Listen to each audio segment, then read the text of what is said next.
Hey there guys, this is NDM here, welcoming you back to another episode. Let's play Jet Force Gemini. Right, so in the last episode we was doing the SS Anubis Robot Mission, and in this episode we are going to hopefully succeed and triumphantly do this. Because in the last episode we was doing so bad on it, it was only because it was lagging, that's the whole reason why I was doing so bad at this. And yeah, so let's do this. Right, I missed a freaking circuit board back here, so what the hell?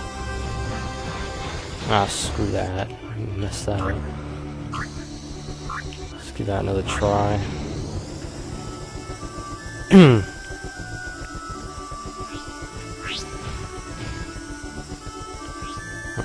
For the most part, I'm just gonna try and stay quiet. See if I can do it better. Alright. So you want to, destroy that thing to create this shortcut. I think you have to destroy all the conduit switches, so you have to make sure you destroy all those. But the circuit boards, no, you don't have to collect all those, because those, like collectibles that you find throughout the level, you don't actually have to get all those, but I think you have to destroy everything that the missionary objective tells you to destroy, so like the conduits, you have to destroy all these to actually get gold. But you have to be really quick to do it, so you can't like stay around for too long trying to destroy every single one. I'm not sure if you actually have to get all 8 circuit boards. I think I don't know if that actually matters, but another silver. Yeah, so if I spend another whole video doing this, that's no problem, but in the next episode I'm going to grab my turbo controller if by that time I still haven't done it. I'll grab my turbo controller and then give it a go, because I know I can do it with the turbo controller, because it's much easier to do it with that. Whereas doing it, I spent way too long there trying to destroy that. Whereas I know that if I use the turbo controller, I'll be able to do it.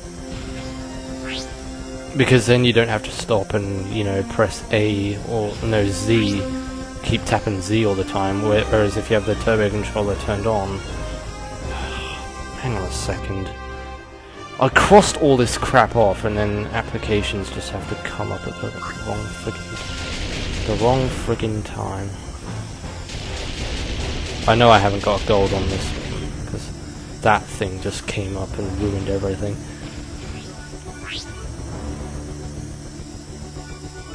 I managed to play Conker's Bad Fur Day today, so I got the cartridge working, which means I don't know if it actually will work all the time, like, because it doesn't work all the time. I managed to get it to work today, which is good. I had a good hour on that actually, and this morning I had to take this.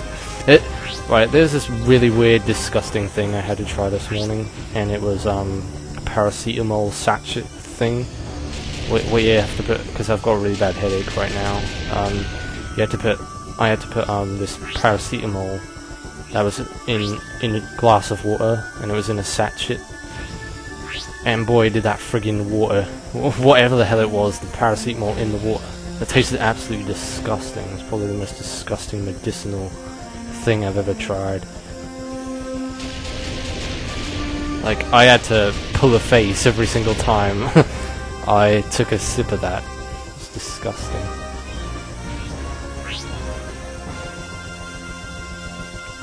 I don't think I got gold on this one either. I think I wasted a minute there trying to do that. Is that better? Well, yeah, that is better than what we've been doing. We got it on 1 minute exactly that time. I think you have to get it below a minute to get gold. I'm not entirely sure, so we are doing pretty good here for the most part. Don't want to go jinxing it now.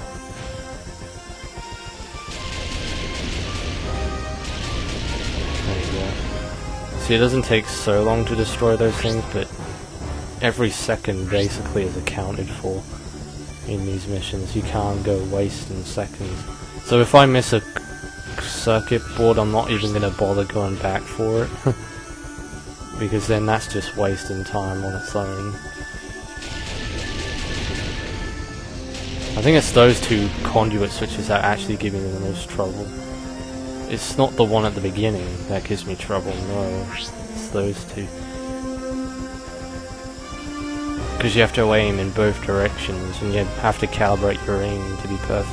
Oh, never mind, I got it. I didn't even have to use a turbo controller. So yay, sweet, we got the earplugs, which also means basically we got a gold. I think I can show you that we got gold in our inventory, so I'm going to show you that now, just to prove to you that we actually got gold as well as got the earplugs. So yeah, as you can see, we got 3 golds, and I think that's an expert medal. I'm not sure, the one at the end there. That was an I-Core, I'm pretty sure, because I-Core's the easiest missions, so I probably got the expert medal in that mission. Right, so now we're going to go to the water ruin and give Mr. Ivan the bear his earplugs, because we don't actually need to finish SS Anubis in the correct order, like, you know, go to the takeoff pad and take off from the takeoff pad. We don't have to do that, we can just take off whenever we want to, because we're not tribal collecting. So that's good, because if I was tribal collecting, then yeah, I would have to finish the level.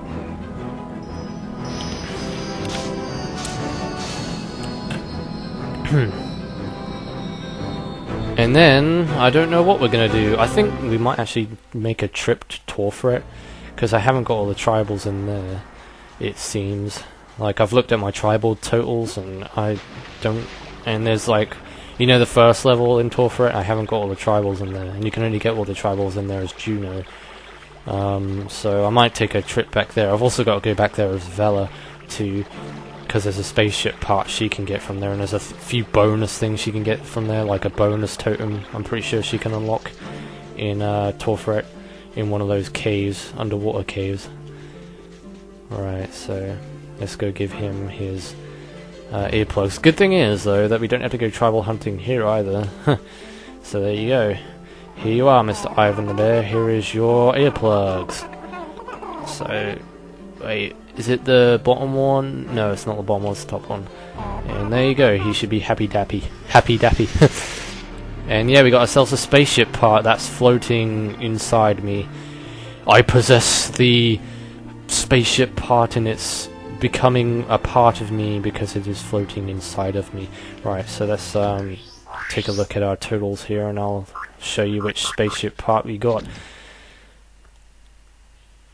And yes, we've got ourselves the power cell, which means now we have 3 spaceship parts, I think, or 4. Well, that's 2, 3, 4. So yeah, we've got 4 spaceship parts, which means we need about 8 more, I think. So we need 8 more spaceship parts, and King Jeff in Mizar's Palace has 1 of them, but you need to collect all 11 spaceship parts to get the final spaceship part, which King Jeff possesses. Right, so now, let me just have a look at my tribal totals a second here, because I want to have a good gander and have a look and see which tribals I need to collect and which ones I don't. Alright, so we got all in the walkway, which is kind of obvious because the walkway is a very small planet. We haven't got them all in Rythesa because there are some places that was inaccessible at the time of when we first visited. For instance, we need the blue key to go in certain areas. And we also need the mine key to enter the mine, which Vela now has, which is good. We still have some tribals to collect in the military base in I-Core. Wow, we need to collect some in Escabone too, in the Cortex. And yeah, I'm right, we do need to collect some in Torfret. And a few in Goldwood. Well, there's actually a few areas we haven't been to in Goldwood.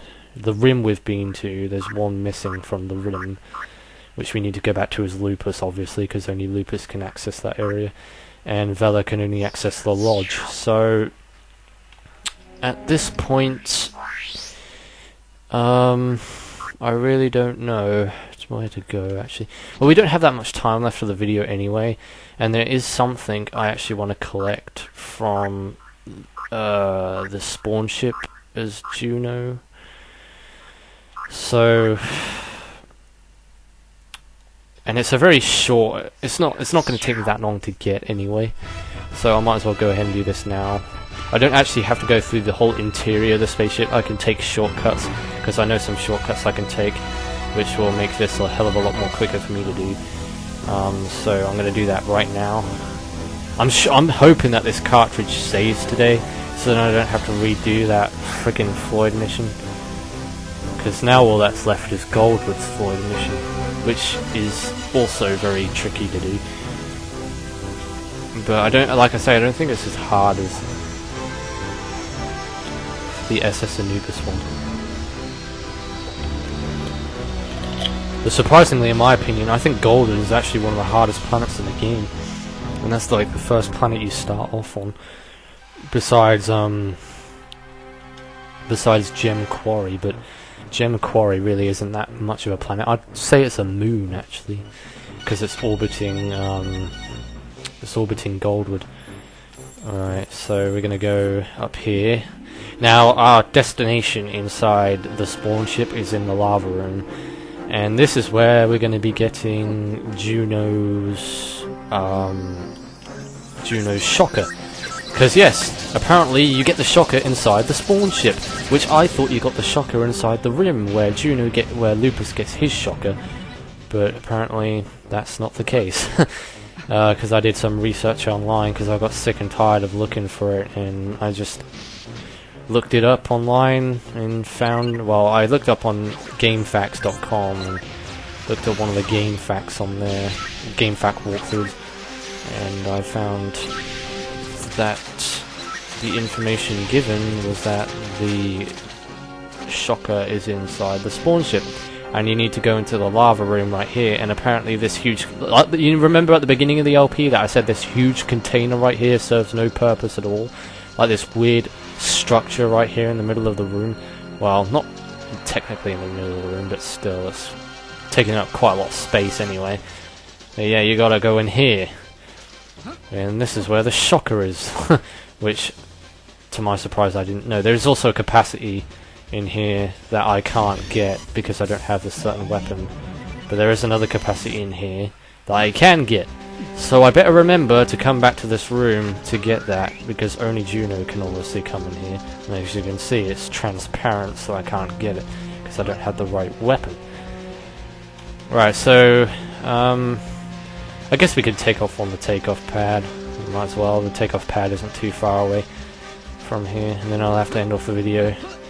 So at least I made some progress in this episode. We got ourselves the shocker as Juno, which I think everyone now has the shocker, so that's good. We did the Floyd mission. We gave the earplugs to Ivan the bear. And I guess in the next episode we'll probably be heading off to Torfaret to get the last remaining tribals in there, because it's only the first level. I need to get the tribals in there anyway, and like I say, only Juno can get those. So right, now I think it's time for me to end off the video. So in the next episode of Let's Play Jet Force Gemini, we shall be heading into Torfaret and doing some tribal collecting. So until then, this is NDM saying thanks for watching, take care everybody, see you on the next video, and goodbye.